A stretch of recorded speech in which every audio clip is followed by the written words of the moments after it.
Hello, and welcome back as I answer your questions on ancient Egypt and the Bible. My name is David Falk, and I am an Egyptologist and research associate at the Vancouver School of Theology. Today's question involves the book of Exodus, and particularly the story where Pharaoh commands the Israelites to make bricks out of mud but refuses to give them straw. So I received this question in email. I watched a couple YouTubes, and one indicated that the straw helped a person separate their hands from the brick. I don't really get how it's adhesive. So is that your take? Just to help the hands separate from the mud. Now, when we talk about mud brick, it confuses a lot of Westerners. And that's because we have never used mud brick in the West as a construction material.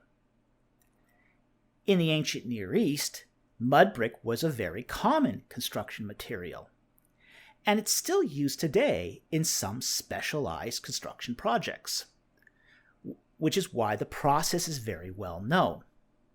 Now, to answer your question briefly, no, the straw was not used to help the mud separate from the hands. It has nothing to do with that. What it does have to do with is something called alluvium. Alluvium is a technical term for mud, particularly the mud that washes down a river. Now, when a river washes stuff down, it's a mix of stuff: clay, sand, silt. Now, when your alluvium is really, really high in clay, you can actually make bricks without any straw at all. And that's because clay has a magic property. Clay sticks to clay. This is why we can make pots. You make your pot on a potter's wheel, and then you can take a handle and stick it on the side, and that handle will stick to the pot. And that's because clay sticks to clay. But the problem with Nile alluvium is a lot of it had large amounts of sand.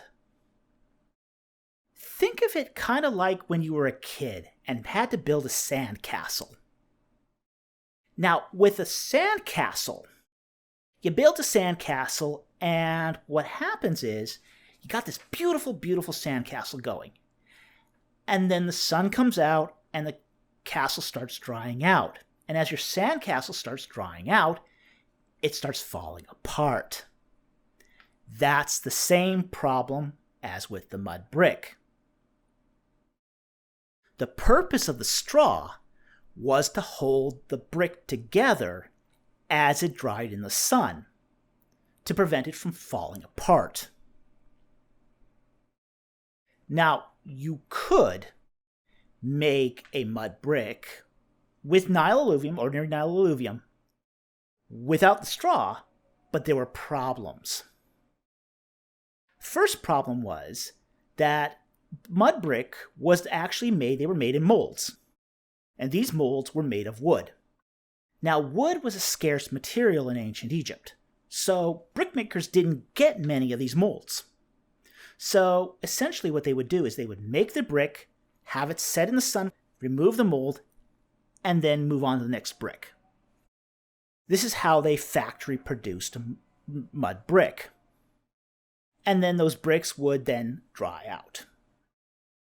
Now, if you left a brick without straw in a mold to dry completely, first of all, it gets stuck. That brick would stick to the mold, and then you had the problem of trying to get it out.